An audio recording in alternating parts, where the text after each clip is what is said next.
Welcome along to the Sweet Spot, the Racing Post Great Weekly Golf Show. I'm Bruce Millington and I'm joined by Seb Carmichael-Brown and coming up soon Steve Palmer as well to look ahead to this week's tournaments. Before we do that, we're going to have a big debate. We're going to look back on last week and we're going to focus on the C word. Did Tony Finau choke? Seb thinks he did.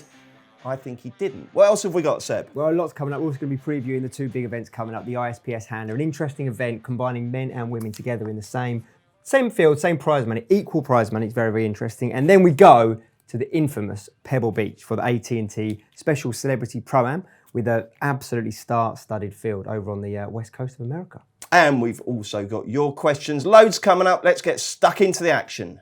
Okay, before we look ahead to this week's tournaments, let's look back on what happened last week and the Phoenix Open, a thrilling finish. Tony Finau looks like he had it in the palm of his hand, but he threw it away as Webb Simpson finished with 2 birdies and then birdied the first playoff hole. Now, this has sparked some debate, hasn't it? It really has. To be honest, I've been having a bit of back and forth with quite a few people on Twitter about this. I was watching the coverage live, and I really like. Can we start with saying one thing? I really like Tony Finau. Tony, I'm a fan, but I'm afraid, I don't know if I want to go as far as using the word choker, but he's definitely not a closer. He looked like to me... What did he do wrong though, Seb? It's not about doing something wrong. To win a golf tournament, you haven't got not to make mistakes. You've got to go and win the tournament. You've got to go and grab it in the palm of your hand, just like Webb Simpson did. Hadn't he? I mean, he put that spurt on the middle part of the backstretch, and then he just couldn't roll in those 2 horrible snaking putts. Right, so the 17th, for example, for me, was where I decided for a moment, okay, there's something wrong here, because he decided to hit his 3-wood, which you should think is going to just be a nice, safest play off the tee, and instead he doesn't get enough of it, puts it in that fairway bunker. You've either got to just go for that green, the 17th, which is the reachable par 4 with water all down the left. Most of them have a go at it. In fact, the scoring average suggested that most people that went for it ended up getting a better score or making birdie. Tony did neither. He hit this 3-wood, probably almost a little bit high on the club face. It was a horror, wasn't it? And he left himself that horrible 70-yard bunker shot. And for me, I was like, okay, he's indecisive and he's not been able to deliver. I don't want to call him a choker, but I had a little look at some stats. I was going some back and forth on this, right? So he's got phenomenal performance. Whether you look at strokes gained, whether you look at where he's finishing.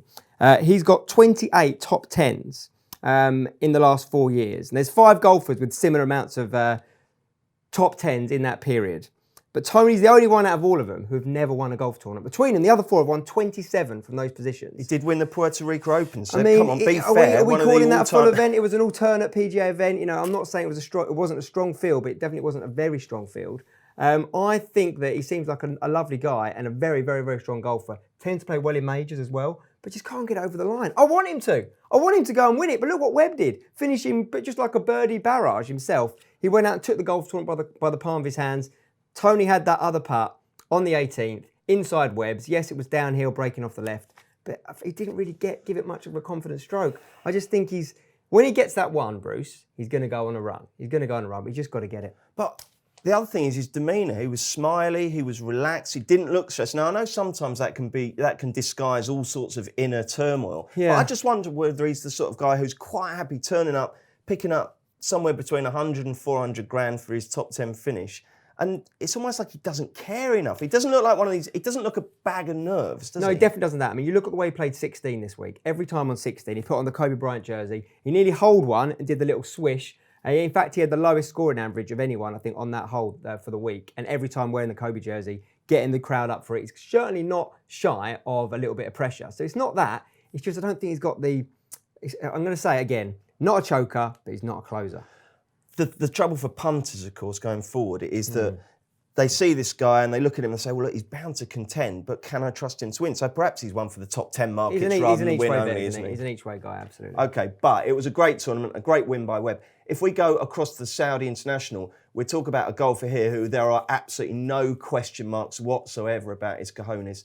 GMAC, Graham McDowell, came back to form, first win in goodness knows how long. 80-1 at the start of the week. He got himself into contention and he reminded everyone that when this guy is up in the van, he's like a bulldog, isn't he? Now, there is no choking with that guy, and he closed it out brilliantly. He had so many putts between 6 and 10 feet, drained a lot of them. It was a hell of a win, wasn't it? It was fantastic. I mean, who would have thought starting this season, within a few weeks, see Westwood and McDowell both in the winner's circle again? It's a bit of a throwback. I'm absolutely loving it.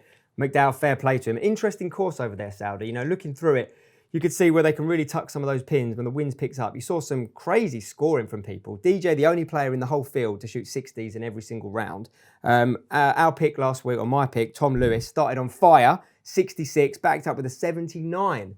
And my other pick, Martin Keimer, went 73, 64, 73, 65. So it's like two different golfers on different days. Really, really interesting setup over there, and one we're going to start learning more about as we continue. And a great week for Phil Mickelson, who's still going strong, isn't he? I mean, he won't be too far off the seniors tour, will he? I was going to say he's like half the man. He almost literally is half the man at the moment. If you see how much weight he's lost, he looks like a completely different golfer, but it's not costing him in any distance, that's for sure. In fact, he says he's hitting it further than he ever has. Interesting one for Phil this week, because we go back to Pebble, where he's won 5 times. So is he finding form at the right time?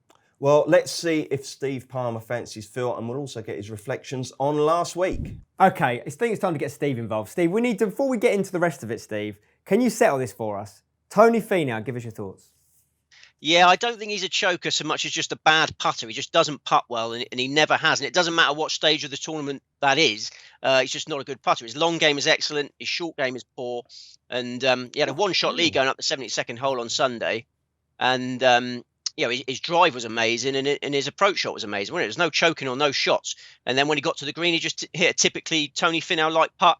And I don't want to call him a choker, because he's performed well under extreme pressure in the Ryder Cup and in the President's Cup. Yeah, that's as tough as it gets pressure-wise, and he's passed that test. So I don't want to rule him out of my punting plans going forward. Steve, one thing I would like to know is, when you assess a player in terms of tipping, how much does the potential choke factor come into your calculations? Do you tend to just ignore it, or do you put great stock on it? Yeah, the temperament of the player is one of the biggest factors of all. I mean, we're looking to back winners here. You can pick up your each way money. I mean, we had a little each way payout from Gavin Green last week at 66 to 1 in the Saudi International, but that just keeps you ticking over. You're not going to get rich from each way one. So you need to find winners. And I always assess the temperament of the player very high up on my list. And as I say, Tony Finau, I'm not giving up on him. He's only 30 years of age. He's only had a few 54-hole leads.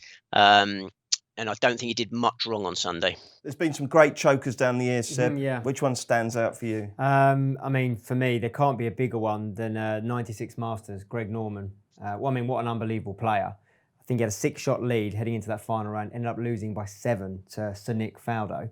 And I don't think he ever really was the same after that, to be honest. There's the one tournament he always wanted to win, I know that, and I think that is pretty much, a 6-shot lead is huge. And then to lose by 7, 13-shot swing in 1 round for a golfer like that, that's got to be a choke.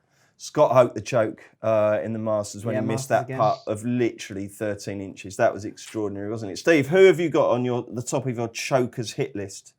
It's a horrible word, isn't it? It's a label no golfer likes to get. I mean, and it can take time to develop that comfort. I mean, Matt Kuchar used to be ridiculed as a choker early in his career, and he's now a 9-time tour winner.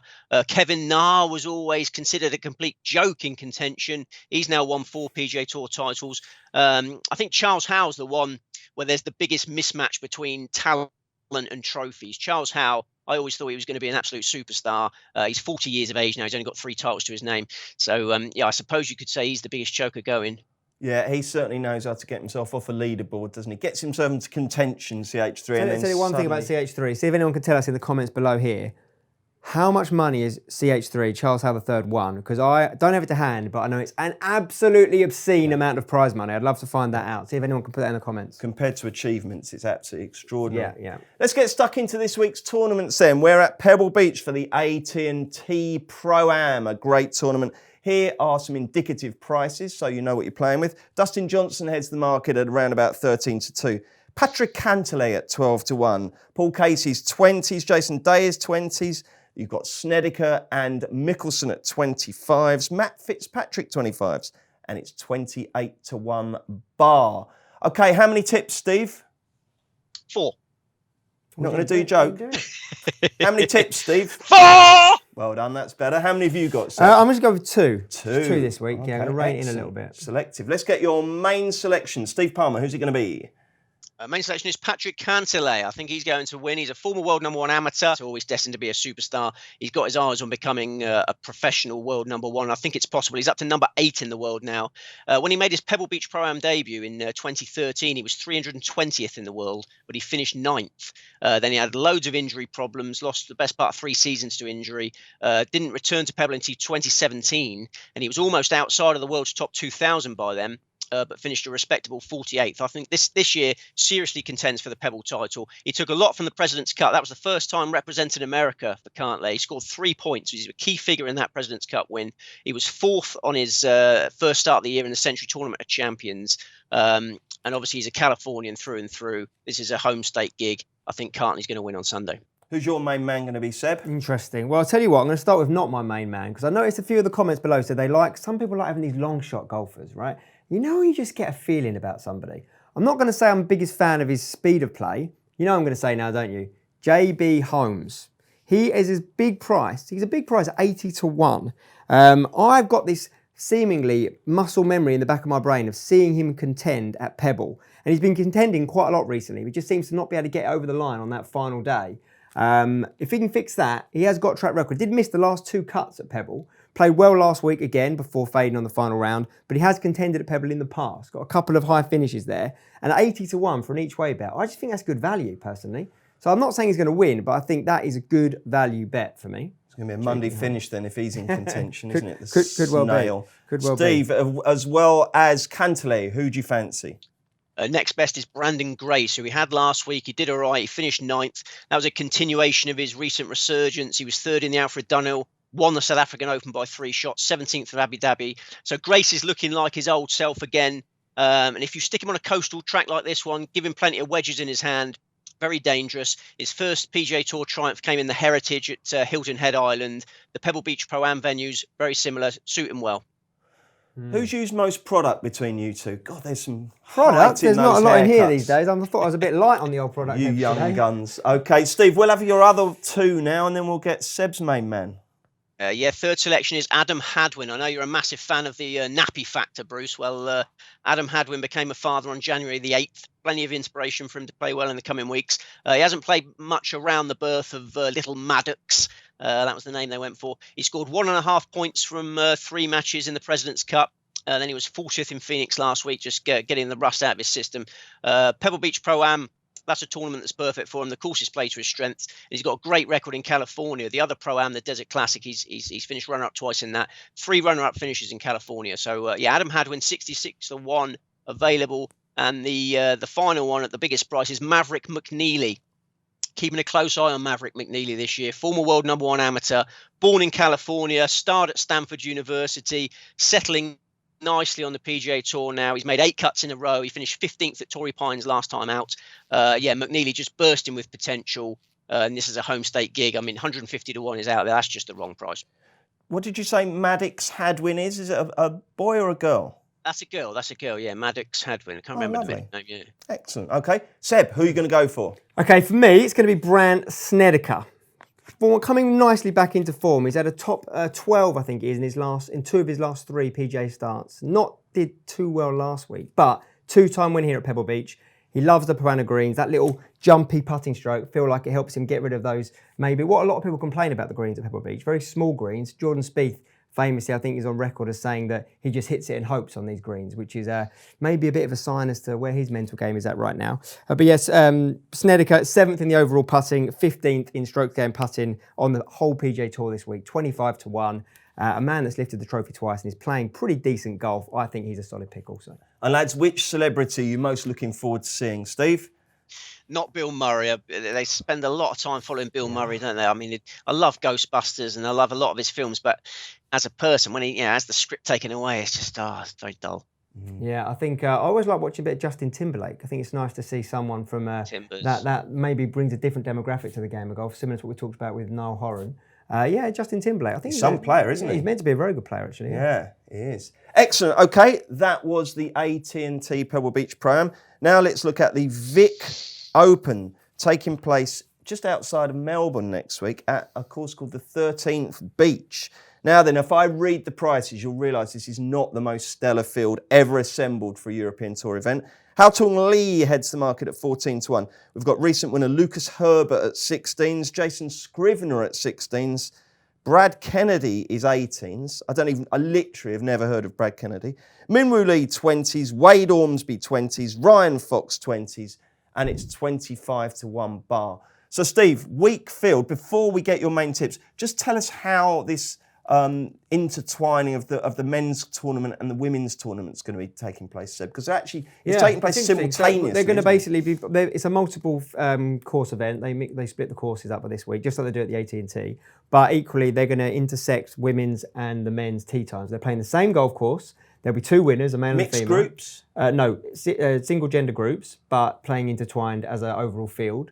And it's also, they split the even prize money, 1.5 million prize fund to be split. I think it's fantastic. ISPS have known it's actually a really big accumulation of all the tours here. You've got obviously the European Tour, you've got the PGA of Australasia, you've got the LET and the LPGA. It's a real combination of a lot of different people coming together trying to promote equality in golf, which can only be a good thing. There is some big old names as well. We've got major winner Jeff Ogilvy's in there, not really playing great golf, but as an Australian, he's going to be turning up, and you never know. Someone like him, I think he's about 200-1, Jeff Ogilvy. Who's the biggest name in the women's field? The biggest name in the women's field, probably Indy Park, obviously right at the top. You know, she's one of the biggest names in women's golf right now. But also Carrie Webb is sort of the Jeff Ogilvy's counterpart, Hall of Famer. I think she's won one of the, it may well be, of the current LPGA members, the most wins of any active player. Not playing fantastic golf right now, only sort of comes out for a few events a year. But again, a big price at 151-1. So if you fancy a crazy bit of a romantic fairy tale story, why not? Excellent. And it will be interesting to see also whether Sky mix the coverage up so that we're seeing men's and women's shots interspersed. It should be a very interesting week.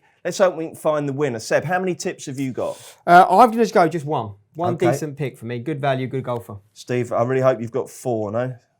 2, I'm afraid. 2. Oh, we'll have to wait for that joke to reappear next week. Yeah. Okay, Steve, just the 2 tips. Who's going to win it? Lucas Herbert is going to win it. I was surprised he was not favourite when the opening show started going up. I was thrilled to see 16-1. It was much bigger than I was expecting. Yeah, this is a player who won in a high-class company in the Dubai Desert Classic the week before last. Yeah, this is an enormous downgrade to the Vic Open. He's a Victoria man. He's playing in his home state this week, motivated to perform well in front of family and friends. I just can't see him resting on his laurels after that Dubai win. And he showed with 6th place in this event in 2017 when he was world number 704 that he can handle these tracks. So yeah, and he looked the likely winner of that Vic Open in 2017. He faltered over the closing 4 holes. This time he goes back absolutely bursting with confidence. He's up to world number 84 now, and I think he'll claim the trophy. Who are you going to go for, Seb? Yeah, I mean, equally, I couldn't believe he wasn't the hot favourite, to be honest, this week. But I'm going to go slightly further down. But most importantly, another Australian. We talked about that theme last week. It's not going to be him. No, I did look at him. This is his week. No, I looked away. I don't even know what price he is or even who he is. 100-1. Okay. Well, it's a nice round number. But I'm going to go with Ryan Fox, the big hitting Australian. I think we're going to continue that theme of Australian winners, certainly on the European Tour. Ryan Fox, with his distance, is there any course that can tame him? If he can find a hot putter, I think he could run away with it. Okay. Steve, as well as Lucas Herbert, who else are you going to put up?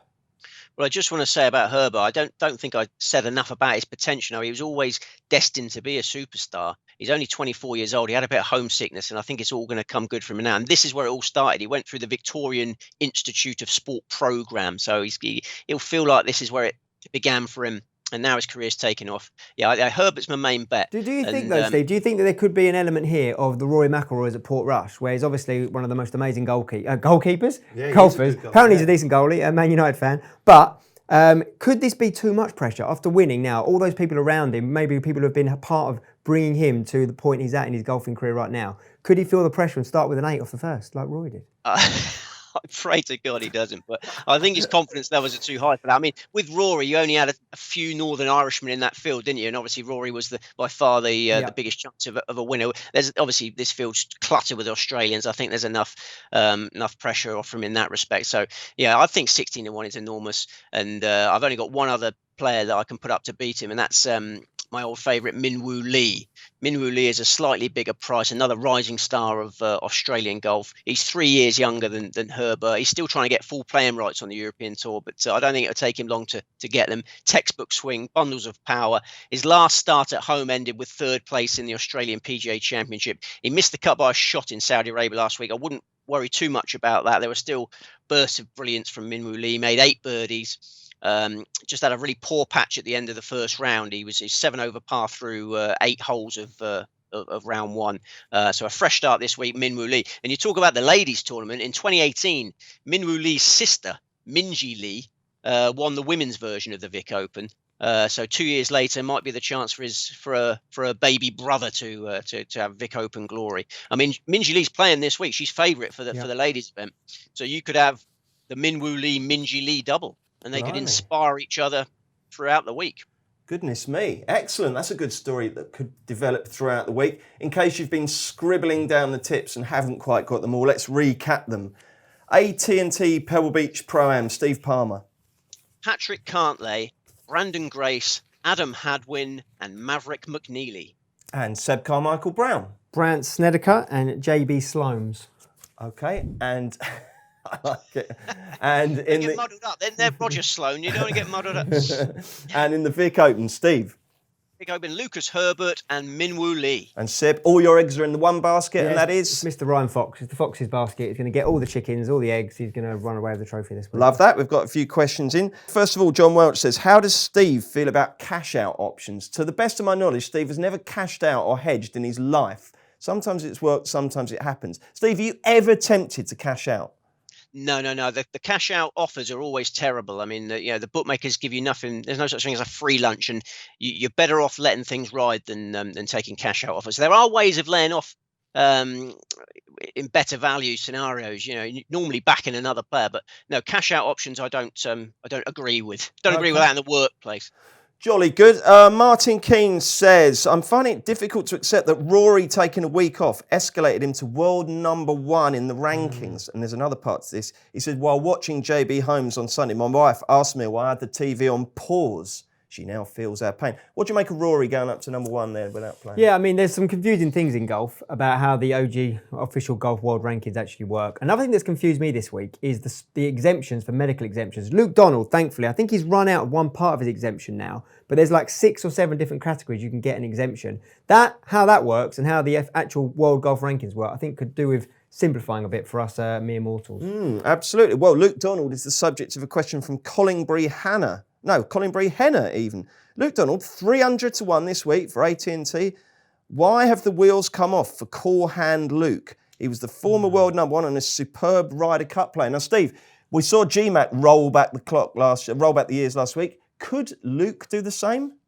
Yeah, it's feasible. I can see why he's attracted to that price because short game masters have won the last 5 editions of the Pebble Beach Pro-Am. Luke Donald's always had a fantastic short game. I mean, his plummet down the rankings is due to a few injury problems and a chronic lack of length off the tee, really, these days. I mean, he is one of the shortest hitters out there. I don't know. He's 42 years of age. He's a multi-millionaire. He's got a wonderful life. I think he'll just fade out into a happy retirement. I've got a prediction for Luke Donald. I think Luke Donald is going to, if he wants to be, a big part of golf coverage going forward. I saw him be a pundit and a presenter on a few times, and he was such a natural. Took to it like a duck to water, just like Nick Doherty did. I think Luke could well be on our screens if he decides to go that route. Yeah, very good. And also very strident about slow play, isn't he? He's one of the quicker players, so I like that. And finally, Steve, Simon says, has the Greyhound, is he likely to qualify for Augusta this year? And if he does, could he perform well on a course that's ideal for him? Seb's thinking, who the hell is the Greyhound? I'm thinking, what are you talking about Cameron Champ. Ah, yes. Well, he's in our little category of golfers who sound like greyhounds. I think he could go well this week, actually, Cameron Champ. But, yeah, I mean, I think Masters could work really well for him. Fancy the Greyhound this week? Well, he has qualified for the Masters. That Safeway Open win got him into the Masters. So Masters debut in April. He should make mincemeat at the par 5s, but debutants traditionally struggle in the Masters. So I probably shouldn't get too carried away. Okay, lovely stuff. Thank you very much indeed. Thank you, Seb. Thanks very much for joining us on The Sweet Spot. The guys are back next week when we've got one really good tournament to look ahead to. What have we got next week, Seb? The Genesis, the return of Tiger. It's normally an event he starts his year out after Torrey, so good to see him doing that again. Just the one event, as we said, but very, very good golf course at Riviera. It should be good fun. Jolly good. Join us for that. We'll see you next week.